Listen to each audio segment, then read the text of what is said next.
Բարև ձեզ հարգելի գործընկերներ, ես միայն 2 րոպե կարճ նախաբանի տեսքով այսօր ապրիլի 23-ն է եւ ինչպես ամեն տարի վերջին 25 տարիներին առնվազն ապրիլի 23-ին ժամը 19:15-ին այս անգամ Հանրապետության հրապարակից մեկնարկելու է ավանդական ջահերով երթը, սա Ցեղասպանության 110-րդ տարելիցին ընթരാճ խոշոր հաշվով կազմակերպված միակ համազգային միջոցառումն է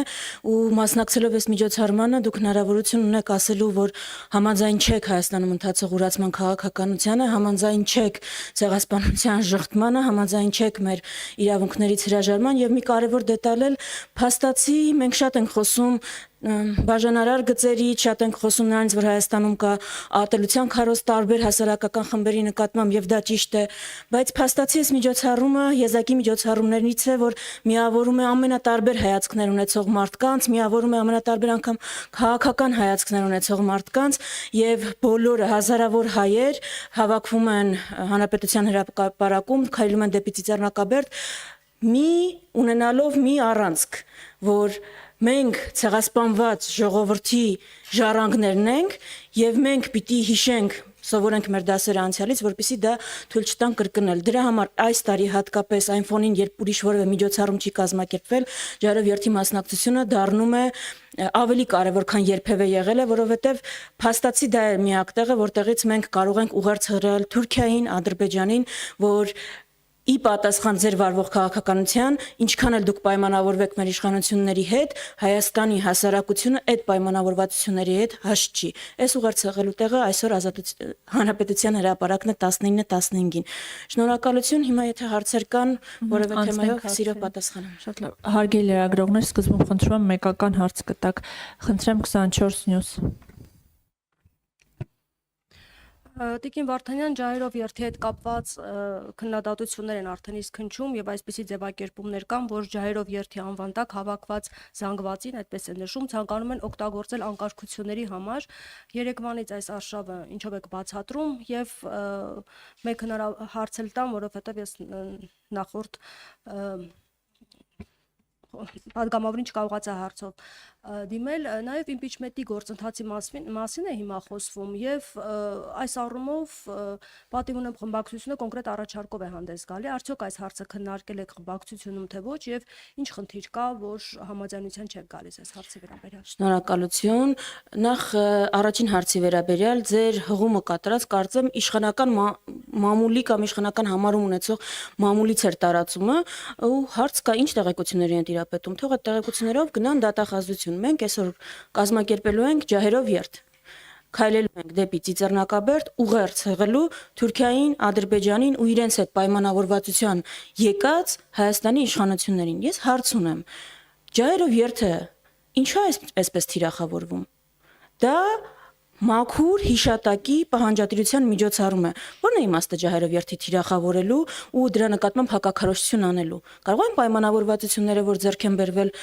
եւ Ադրբեջանի եւ Թուրքիայի հետ, իսկ կարող է դա խոչընդոտում է օրինակ են պայմանավորվածությանը, ըստ որի սահմանադրությունից պիտի հեռացվի անկախության հռչակագիրը նախաբանից։ Մենք միշտ այս կոնտեքստում խոսում ենք, այս կետի մասին խոսում ենք այն կոնտեքստում, որ դրա պահանջը Ադրբեջանից, որովհետեւ այնտեղ կա Արցախի ինքնորոշման իրավունքին հղում, բայց մոռանում ենք, որ անկախության հռչակագրում կա նաեւ կետ, որտեղ ասում է, որ Հայաստանի Հանրապետությունը պետք է սատար կանգնի միջազգային ճանաչման գործընթացին հայոց ցեղասպանության։ Դա միշտ խնդիր է եղել Թուրքիայի համար։ Այսինքն այս պահանջի կատարումը Նաև Թուրքիայի պահանջն է։ Հիմա այս կոնտեքստում բնականաբար ջահերով երթը պիտի թիրախավորվեր, որովհետև հակառակ ուղերձ հղող միջոցառում է։ Ես այս կոնտեքստում եմ տեսնում այդ մեղադրանքները։ Այդ մեղադրանքները եղել են բոլոր ցույցերի ընթացքում, ամեն անգամ այդ մեղադրանքները հասարակությանը վախեցնելու համար տարածում են որևէ մեծ միջոցառումից առաջ։ Դրա պատասխանը հասարակությունը, հանրությունը տալիս է իր մասնակցությամբ, այս անգամ էլ հուսամ անկախ եղանակային պայմաններից այդպես կլինի։ Երկրորդ հարցի վերաբերյալ, եթե այստեղ է արտահայտվել, ճիշտ ասած առաջ չեմ ունեցել լսել պատիվ ունեմի առաջարկը, չգիտեմ ինչ խնդիր եք հղում անում, խնդիր չկա։ Եթե կա իմպիչմենտի առաջարկ, մենք ենք առաջինը հայտարարել իմպիչմենտի մասին 2022-ի օգոստոսին, եթե կա որևէ առաջարկ, բաց ենք, պատրաստ ենք քննարկել, ինչպես այս բոլոր շարժումների ընթացքում բաց եւ պատրաստ ենք եղել։ Մենք էլ տեսնում ենք, այսինքն մենք էլ տեսնում ենք, որ նա դա իշխանափոխության փուլերից, գործիքներից մեկն է եւ մեր պատկերացմամբ փողոցային շարժման փուլերից մեկն է։ Եթե որևէ առաջարկ կա, ինչպես միշտ, այս ուզում եմ շեշտել, պատրաստ ենք քննարկել։ Բայց այդ հարցը վաղուց է հնչում։ Հերմինե ջան, վերջում կտակ, հա, հարցը։ Հարց արդյոք չեք քննարկել երբևէ խմբակցությունում։ Անկեղծ ասած, ես պատիվ ունեմից առաջարկին տեղյակ չեմ, անկեղծ, եթե պատիվ ունեմ խմբակցությունից առաջարկ է անջել, ես ուղղակի տեղյակ չեմ։ Հայտարարություն է։ Տեղյակ չեմ, այդ հղում անեք կարդակ, Սիրիկ եմ ձեր հարցը։ Տիկին Վարդանյան, Իշխան Սաղաթելյանը կարելի ասել ամիսներով աշխատանքի չի ներկայանում, երեք ներկայացավ, ինչ որ իրավիճակ ստեղծվեց, լարվածություն առաջացավ, իր շուրջն էր դա, այնուհետև նա հայտարարեց, որ լարված իրավիճակ առաջացավ այն բանից հետո, երբ դուք բարձրաձայնեցիք ցեղասպանության վերաբերյալ նախագիծը, ինչու է դաշնակցությանը թվում, որ ցեղասպանության ճանաչման հարցով մտահոգված եք միայն դուք, մնացածը ոչ մի բանով չեն հետաքրքրվում։ Շնորհակալություն հարցի համար, ծառը ճանաչվում է իր պտուղներից, դաշնակցությանը չի թվում, ոչ էլ Իշխան Սաղաթելյանն է հայտարարել։ Ինչ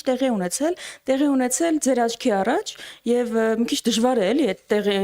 հազարավոր մարդկանց աչքի առաջ տեղի ունեցածը փորձել նենգափոխել ու այլ տեսանկյունից ներկայացնել։ Այժմ քննարկում էր հայտարարագրերի ժամկետի երկարաձգումը, Հայաստան խմբակցության քարտուղար Արծվիկ Մինասյանը հայտարարեց նաեւ անակնկալ կերպով, որովհետեւ դրա մասին խոսակցություն չէր եղել եւ դա հենց այդպես էլ նախատեսված էր, որ մենք այսպիսի նախագիծ ենք ցեղասպանության շղթումը քրեականացնող նախագծով ենք հանդես գալու եւ դա տեղի ունեցավ, ինչ որ տեղի ունեցավ, թե ինչու է այդպեսի արձագանք, անկեղծ եմ ասում, դա ինձ էլ է հետաքրքիր, ի վերջո ո՞րն էր այդ արձագանքի իմաստը եւ ինչու են այդքան ջղագրգիռ արձագանքում։ Ես չեմ կարծում, որ Հայաստանի ցեղասպանության թեման հետաքրքրում է միայն դաշնակցությանը, դաշնակցությունը երբեք այդպիսի պնդում չի արել, ճիշտ հակառակը։ Ես կարծում եմ, որ ցեղասպանության թեման Հայաստանում մի քանի քաղաքական գործիչ չի հետաքրքրում, մնացած հանրությանը քաղաքական ուժերին եւ գործիչներին հետաքրքրում է եւ երեկվա այդ օրինագծի հանրային արձագանքներն եւ քաղաքական շրջանակների, մասնագիտական շրջանակների արձագանքերը դրա մասին են վկայում։ Ինչ վերաբերում է Իշխան Սաղաթելյանի մասին ձեր պնդումներին, գիտեք, նախ գալիս է եւ այստեղ է ներկայ է լինում, այդ թե ինչու է Իշխան Սաղաթելյանի ամեն անգամ դալիճ մտնելը կամ որևէ արտահայտություն նման ջղագրգիռ արձագանք ստանում։ Հարցրեք ԿՊ-ի ներկայացուցիչին, ես էլ չգիտեմ, թող իրենք մեկնաբանեն, բայց ցեղասպանության թեման տպավորությունը, որ դաշնակցությունը ուզում է սեփականաշնորհել, բացարձակապես այդպես չի։ Մենք բնական դաշնակիցներ են, բոլոր են կառույցները, անկախ որևէ այլ հարց ունեցած տարբերությունից, բոլոր են կառույցները, անհատները, ովքեր հետապնդում են ցեղասպանության միջազգային ճանաչման գործընթացը, եւ մենք ամբողջ աշխարհում համագործակցում ենք իրենց հետ։ Մեր ցավը այն է, որ հիմա Հայաստանի Հանրապետությունում մենք կարիք ենք ունեցել բերել ցեղասպանության շղթումը քրեականացնող օրինագիծ։ Այ դա մեր համար ողբերգություն է, անկեղծ եմ ասում։ Շնորհակալություն։ Շողիկ Գալստյան, ձեր հարցը։ Տիկին Վարդանյան, սահմանային իրավիճակից տեղյակ եք վստահ եմ, ինչ կարող եք ասել ձեր գնահատմամբ, ինչու է Բաքուն արդեն 1 ամսից ավել, այսինքն ստաբիլ կայուն կրակում եւ կրակոցները ՊՆ1 մեկնաբանում է որպես թիրախավորված, մեկը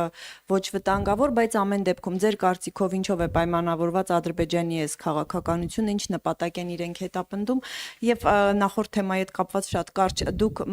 Երեկվանից իշխանությունից հնչում են դիրքորոշ հայտարարություններ եւ կարծիքներ, որ սա դաշնակցությունը կամ Հայաստան խմբակցությունը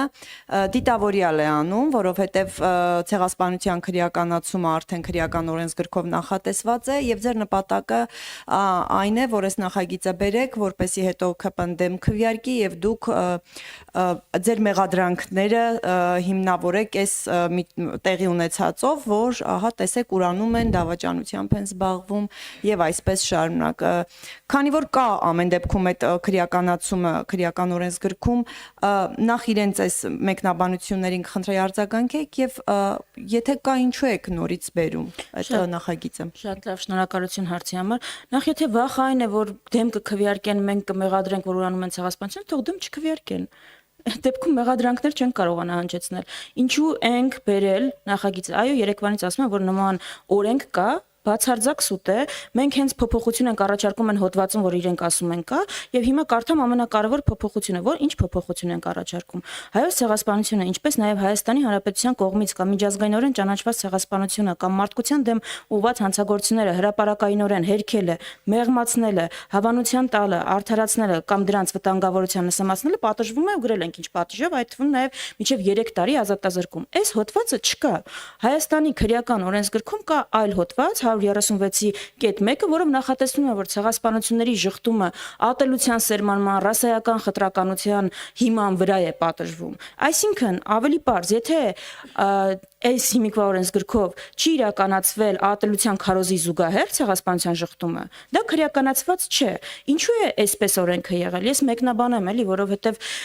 կարևոր հարց է, որովհետև երբ օրենքը գրել են, մտայնությունը այն է եղել, որ ազգությամբ հայը չի կարող հերքել ցեղասպանությունը։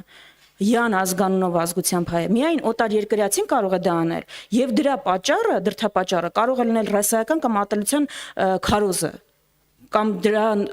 հիման վրա ցեղասպանության ժխտումը։ Մարդիկ չեն պատկերացրել, որ այլ պատճառով ուղակի ցեղասպանություն հերքել, ուրանալ հնարավոր է։ Դրա համար այն մի կետը չեն գրել եւ 2010-ին ենք մենք այս օրենքը առաջարկել։ Այսա ամբողջ պատմությունը։ Հիմա հասել ենք այն կետին, որ փաստացի ուղակի ցեղասպանությունը հարցականի տակ դնելու նման հայտարարություններ են եղել։ Նաև իշխանության երեկվա արձագանքներ դրա մասին։ Այսինքն, որ ասում են, մի հատ պիտի հասկանանք դաշնակցությունը ինչ մասնակցություն ունեցել հայոց ցեղասպանությանը, դա Թուրքիայի նարատիվի կրկնություն չի եւ հարցականի տակ դնել չի, փաստը որ թուրքերը իրականացրել են հայոց ցեղասպանություն, ոչ թե որ դա եղել է մեր գործողությունների որևէ գործողության հայկական արձագանք։ Սա է, այսինքն մենք ասում ենք, որ Հայաստանում ցեղասպանության հերքումը, ժխտումը, նսեմացումը ցանկացած հիմքով, անգամ եթե դա ատելության քարոզով չի ուղեկցվել, ուղակի հայտարարություն է, ճիշտ ինչպես Փաշինյանի մի քանի հայտարարություններ պետք է քրեորեն պատժվեն։ Էսա նորամուծությունը, այս շեշտադրումն է եւ դրա համար է արձագանքը այսքան ջղագրգիռ։ Ուրիշ խնդիր չկա։ Այո, հոդվածի երկրորդ մասը եղել է ռասայական ատելության հիմքով, խտրականության հիմքով ցեղասպանության ժխտումը, այո, քրեականացել է, մենք այդտեղ ոչ մի բան չենք արել այդ հոդվածի այդ մասի հետ։ Ինչ վերաբերում է Ադրբեջանից կրակոցներին,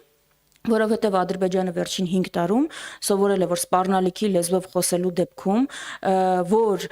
ահաբեկչական այդ թվում նաև տեղեկատվական ահաբեկչական արշավներ իրականացնելու պարագայում ինքը ստանում է ավելին, քան կարող էր պատկերացնել, որովհետև ինքը պարզապես պատերազմի սպառնալիքով անցած տարի Տավուշում ստացել է Տավուշյան առաջնագծի կազմաքանդում։ Հիմա եթե դա աշխատում է, եթե Նիկոլ Փաշինյանը իր թիմը վերցնում են դա մեր ժողովրդին վախեցնում են, սարսափեցնում են Ադրբեջանով եւ ասում են այլ ընտրանքը չկա, եթե սա չանենք, մեզ վրա հարձակվելուն ու պիտի զիջենք։ Ինչու պիտի դա չօգտագործի Ադրբեջանը։ Դա է Ադրբեջանի պահանջները մեկը չեն, երկուսը չեն, դրանք չեն սահմանափակվել տարածքային որևէ պահանջով։ Միջանցքից սկսած Ադրբեջանի պահանջով տարածքային միջանցքից սկսած, մինչև ադրբեջանցիների բնակեցումը այստեղ իրենց բանակցային օրակարգի հերթական կետերն են։ Հայաստանի սահմանադրության փոփոխությունը, ԵԱՀԿ Միսկի խմբի դիմել համատեղ լուծարման համար եւ այս կոնտեքստում հետաքրքիր է օրինակ ինչ են խոսել ԵԱՀԿ հատուկ ներկայացուցիչի հետ, ինչ այդ հարցն են հենց քննարկել, այսինքն այդ պահանջները չեն ավարտվել, միայն ավելանում են այս զիջումներով եւ այդ գործելավոճը Ադրբեջանը տեսել է, որ աշխատում է այս պարագայում, դրա համար էլ չնայած նրան որ հայտարարում են որ համաձայնեցված կետ համաձայնեցրել են փաստաթուղթը ու գնում են խաղաղության, Ադրբեջանը ավելի շատ է կրակում, քան միջև այդ հայտարարությունը։ Տեսել եք տենց խաղաղություն գերիները Բաքվի բանտում սահմանին ավելի շատ են կրակում, քան նրանից առաջ երբ հայտարարել են որ խաղաղության իրենց անվանումով պայմանագիրը պատրաստ է։ Ես այդպիսի խաղաղություն ուրիշ ոչ միտեղ չեմ տեսել։ Վերջին հարցը խնդրեմ ներկայացեք։ Մեգանյուզ լրատվական Կարինե Սահակյան։ Ինչպես կհակազդեք Հայկ Կունջյանի երեկվա տարածած հայտարարությանը, որ 18 թվականի հունիսի 4-ին Դաշնակցությունը ինքն է հաշտության պայմանագիր կնքել Թուրքիայի հետ։ Եվ դուք հիմա մեղադրում եք իրենց հաշտության ցանկության համար։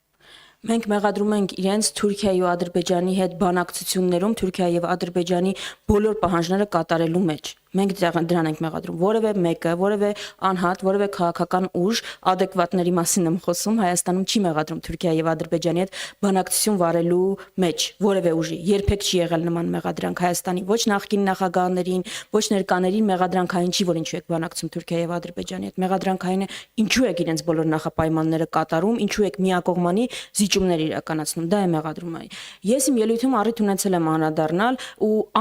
բացարձակ անտեղի ու վիրավորական են համեմատությունները, որ իշխող ուժը անցկացնում է առաջին հանրապետության հիմնադիր այրերի հետ։ Եթե հասարակ մարդու պարագայում ով հանցանք չի գործել, որևէ գործելավոճ կասկած չի առաջացնում, մարդը ով օրինակ ծանր հանցագործության մարդասպանության համար դատվել է 10 անգամ էլ գողություն է իրականացրել, այդ նույն արարքը հիմնավոր կասկած է ծնում։ Այսինքն տարբեր են այդ մարդկանց անցած հետագծերը եւ նպատակները ամենակարևորը։ Բայց թույլ տվեք երրորդ կետին էլ անդրադառնալ, որ ձեր հարցում չկար, բայց այդ կոնտեքստում հնչում է Թուրքիայի հետ բանակցությունների եւ հարաբերությունների հետ մեղադրանքներին ուղղված դաշնակցությանը։ Եթե մեզ մեղադրանքը այն է, որ Թուրքիային ամենալավ ճանաչող ուժն ենք եւ ամենաշատ իրենց հետ աշխատած, այո, դա այդպես է, դա պատմության բերումով է, որտեղ նաեւ 135 տարվա պատմության ուժ ենք եւ գործել ենք Օսմանյան կայսրության տարածքում։ Այդ են մոռանում ասել, որ 1914-ին, 12-ին, 1906-ին Հայաստանի անկախ հանրապետություն չկար։ Եվ այո, աշխատել ենք ու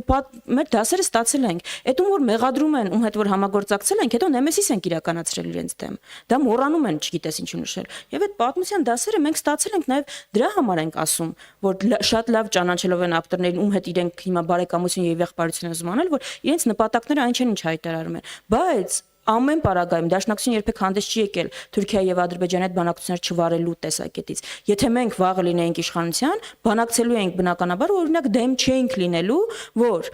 Թուրքիայի հետ հենց հաջորդ օրը կնքվի փաստաթուղթ, որը ասում է, որ դիվանագիտական հարաբերությունները վերականգնվում են, սահմանները բացվում են եւ երկու երկրների միջև